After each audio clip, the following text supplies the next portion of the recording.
Bismillahirrahmanirrahim. Assalamualaikum warahmatullahi wabarakatuh. Waalaikumsalam. Alhamdulillahirabbil alamin wassalatu wassalamu ala asrafil anbiya'i wal mursalin wa ala alihi wa ashabihi ajmain amma ba'du. Wahai pemirsa di mana saja berada, bertemu lagi dengan saya Ustaz Kecil dalam acara Tanya Penyuluh Agama, di mana ini berlangsung di KUA Kecamatan Bisapu, Kementerian Agama Kabupaten Bantaeng.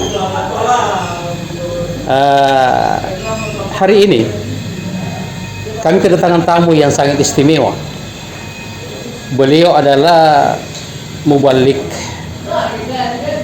Provinsi Selatan.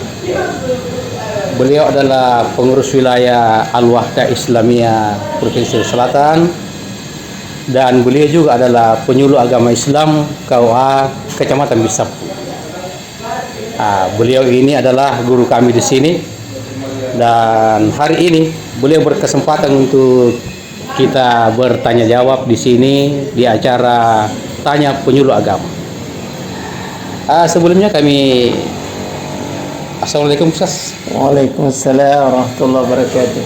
Oh iya Ustaz, mungkin pemirsa ingin tahu sedikit tentang bagaimana identitas dari Ustaz ini, mungkin bisa diperkenalkan Ustaz. Baik, iya. Terima kasih banyak Ustaz. Iya. Yang beliau ini sering disapa dengan Ustaz Kecil, meskipun beliau ini adalah Ustaz Kabir. Iya Ustaz. Saya Iya. perkenalkan, nama saya yang dikenal adalah Abdul Khalik. Iya. Ya.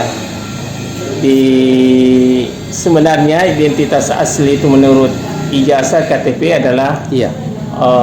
Ambo. Itu adalah identik dengan orang Bugis Bone. Iya. Itu pemberian nama orang tua.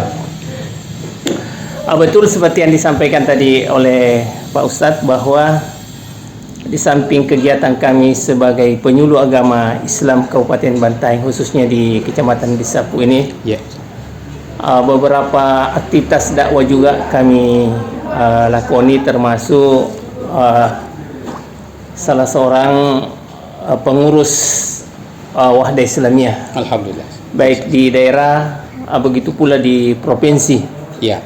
Kalau di Provinsi Nusat, saya diamanahi sebagai Ketua Ketahanan Keluarga, ya, berkaitan dengan keluarga sakinah. Wah, luar biasa itu.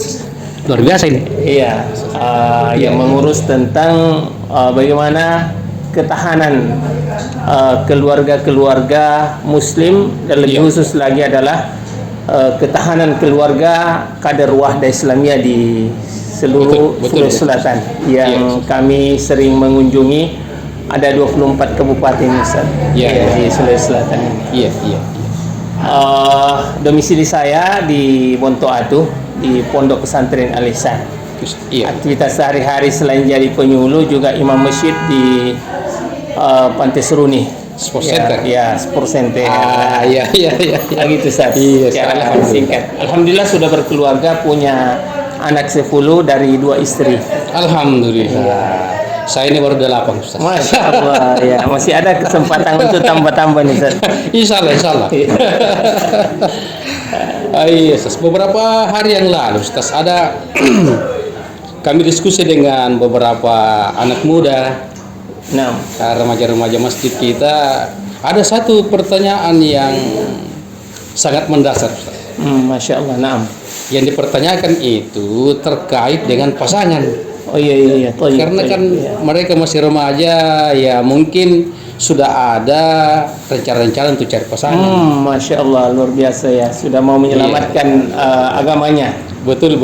Jadi mereka pernah mendengarkan ceramah dari salah seorang ustaz, bahwa ternyata Allah mau menjelaskan dalam Al-Quran surah An-Nur ayat 26, bahwa yang laki-laki yang baik-baik akan diberikan pasangan perempuan yang baik-baik. Iya. Dan begitu juga sebaliknya. Iya. Mereka merasa bahwa Apa ini betul ya? Iya, iya. Karena anggaplah banyak temannya yang punya pacar, wih berbeda ini.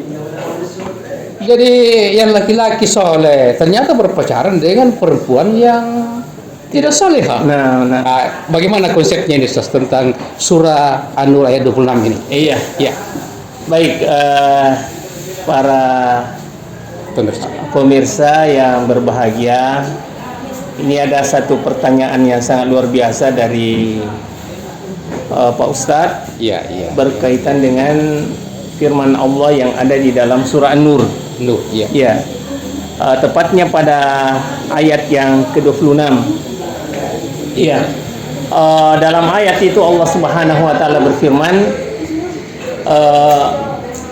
Ba'da a'udzu billahi minasyaitonir rajim, bismillahirrahmanirrahim. Iya, iya. Al-khabithu lil khabithina, ya, wal khabithuna lil khabithat, wat thayyibatu lit thayyibina, wat thayyibuna lit thayyibat. Ulaika mubarrauna mimma yaquluna lahum, ya, maghfiratu wa rizqun karim. Ya. Ya. Ayat ini sangat jelas ya, karena Allah mengatakan al-khabithu lil khabithat. Ya, artinya laki-laki yang suka berbuat khaba'ith, ya, itu juga mendapatkan perempuan yang suka berbuat khaba'ith, ya, perbuatan yang tidak senonoh, perbuatan kejiatnya, perbuatan yang kurang baik menurut pandangan agama kita. Iya, iya, iya, iya. Itu kata Allah Subhanahu wa taala. Kemudian al-khabithuna lil khabithat wat thayyibatu lit thayyibat. Laki-laki yang baik juga buat perempuan yang baik-baik pula. Wah, iya, mungkin di sinilah si penanya ini mengambil sebuah Iya, iya. renungan bahwa kok kenyataannya ada yang berbeda dengan pasangannya. Iya, iya, betul. Ada yang suaminya Masya Allah luar biasa, tapi istrinya justru menjadi ujian yang berat dalam rumah tangganya. Betul, betul. Kadang tidak sesuai dengan harapan dari si suami tersebut. Ya. Iya, iya, betul. Maka tentu hal ini bukan berarti ayat ini tidak benar atau tidak relevan dengan apa yang Allah Subhanahu wa taala firmankan. Ya, karena keluarga itu, sebuah bangunan keluarga memang bukan cuma dilihat dari satu sisi. Banyak hal yang perlu kita perhatikan. Ya. Apatah lagi kalau misalnya dia mengambil renungan dari kisah seorang raja yang sangat terkenal di zamannya, yakni yang kita selalu istilahkan dengan Fir'aun. Iya, betul. Dengan seorang istri yang sangat soleh, Asia. Begitu pula yang Allah Subhanahu wa taala sebutkan bahwa termasuk Nabi Nuh alaihi wassalam juga mendapatkan pasangan yang disebutkan tidak sevisi dengan Nabi Nuh alaihi wassalam. Demikian pula Nabi Lut dan seterusnya. Artinya ada beberapa nabi yang kemudian diberikan ujian oleh Allah Subhanahu wa taala dengan seorang istri yang tidak taat kepada suaminya. Di sini Ustaz yang mungkin insyaallah kita akan mengkaji sedikit terkait daripada surah An-Nur ini dengan surah At-Tahrim ayat 10 dan ayat ayat 9 dan 10. 9-10. Iya. Dalam surah At-Tahrim Allah Subhanahu wa taala mengisahkan tentang keluarga Nabi Nuh alaihi salatu wassalam. Wa daraballahu mathalan lil ladzina amanu wa daraballahu mathalan lil ladzina kafaru. Ya, Allah Subhanahu wa taala membuat sebuah perumpamaan. Iya, sebuah perumpamaan seorang laki-laki yang soleh di tangannya seorang wanita yang tidak soleh. Iya. Daraballahu mathalan lil ladzina kafaru imra'ata Nuhin wa imra'ata Lut. Jadi keluarga istri daripada Nabi Nuh dan Nabi Lut. Kanata tahta abdaini min ibadina solihin.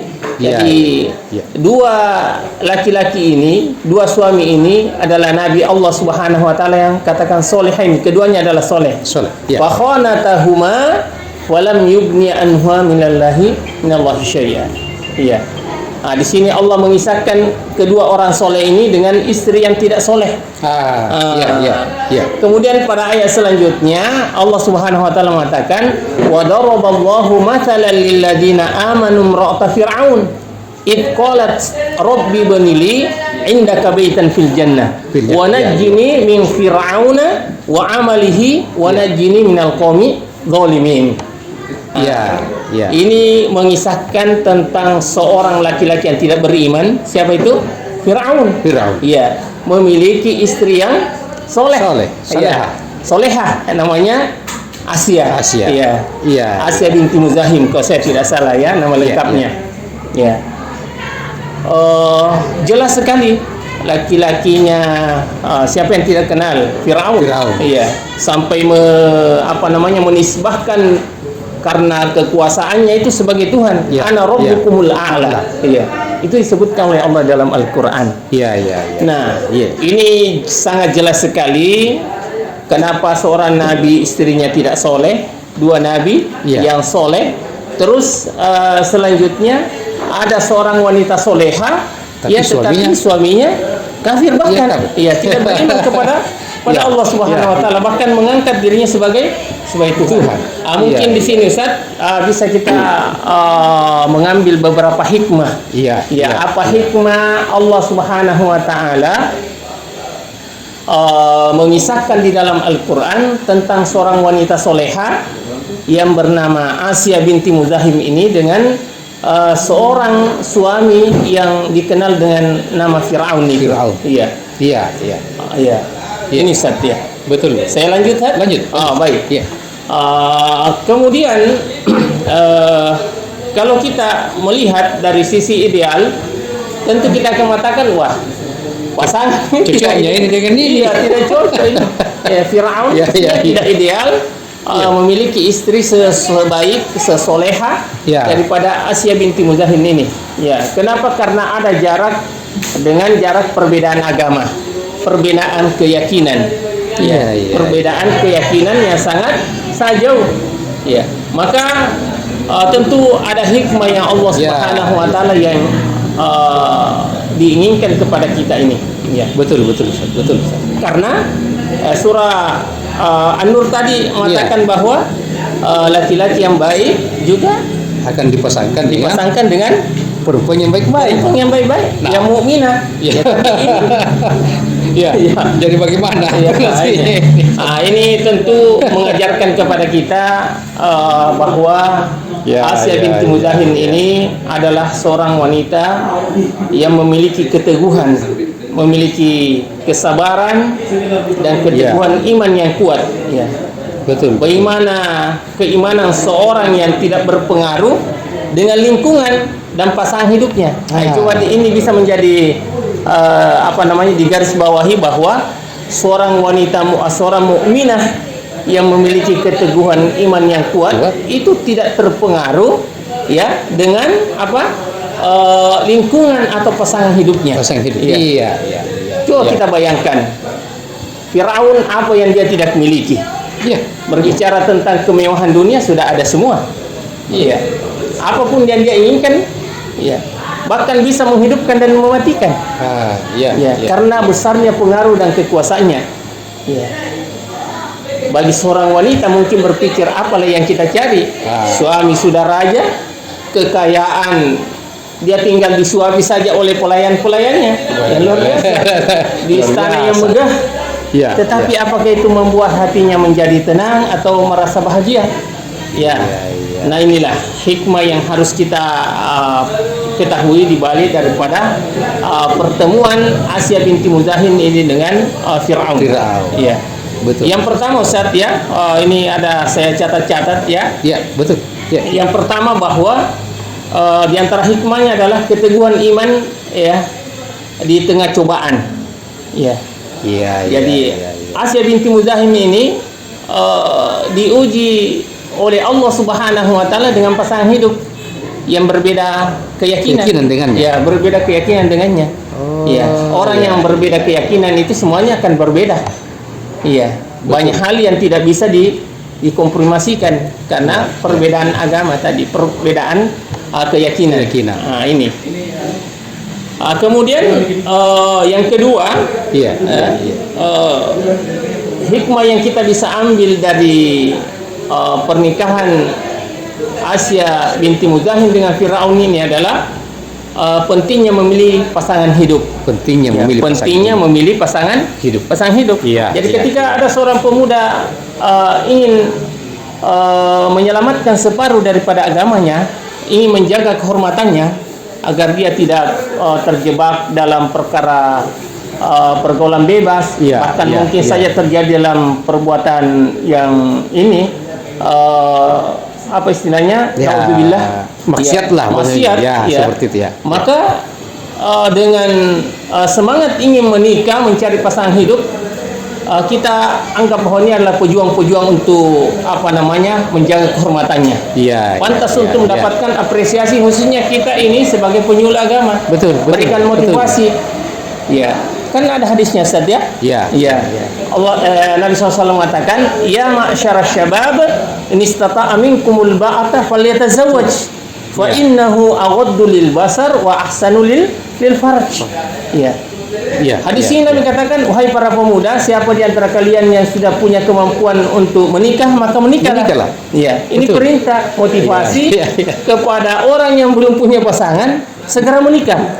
Baik itu yang memang belum pernah menikah, atau sudah pernah menikah tapi tiada istrinya, atau tiada pasangannya. Ini motivasi sebenarnya dari Nabi, ya ma'syarasy syabab, nistata'a minkumul ba'ah. Al-ba'ah ini kata para ulama adalah kemampuan seorang laki-laki menafkahi istrinya lahir batin. Keduanya terpenuhi. Ini al-ba'ah, kata para ulama. Al-ba'ah itu kemampuan khusus yang dimiliki oleh laki-laki. Terutama bagaimana dia bisa memberikan kepuasan kepada pasangannya ini lahir batin. Pokoknya nafkah lahir batin. Nah, ini Ustaz. Jadi ketika ada seorang pemuda ingin menikah, jangan sembarang menentukan pilihannya. Cari dulu pasangan yang sesuai. Pasangan yang kalau orang kita ini masih dikenal dengan kufu. Ibarat panci dengan tutupnya harus pas tutupnya, yang sampai baik kufu dari sisi nasabnya, kufu dari segi keturunan, kufu dari segala hal, dari adat kebiasaan, dari status sosial, dari status ilmu, karena ini semua ada pengaruhnya, terutama agamanya. Makanya Nabi SAW mengatakan, tungkahul mar'ah li arba'ah, wanita itu dinikahi dengan 4 perkara. Seorang laki-laki yang namanya perkara pilih pasangan itu ada mungkin yang pilih cantik, itu kecantikan normatif sehat itu, wali jamaliha karena kecantikannya. Kemudian yang kedua wali maliha karena hartanya. Kemudian yang ketiga wali nasabiha karena keturunannya. Kemudian wali diniha karena agamanya. Kemudian Nabi mengatakan fasfar bizatid din taribat syahadah. Di sini ada penegasan dari Nabi bahwa kalau kamu selamat, pilih agamanya.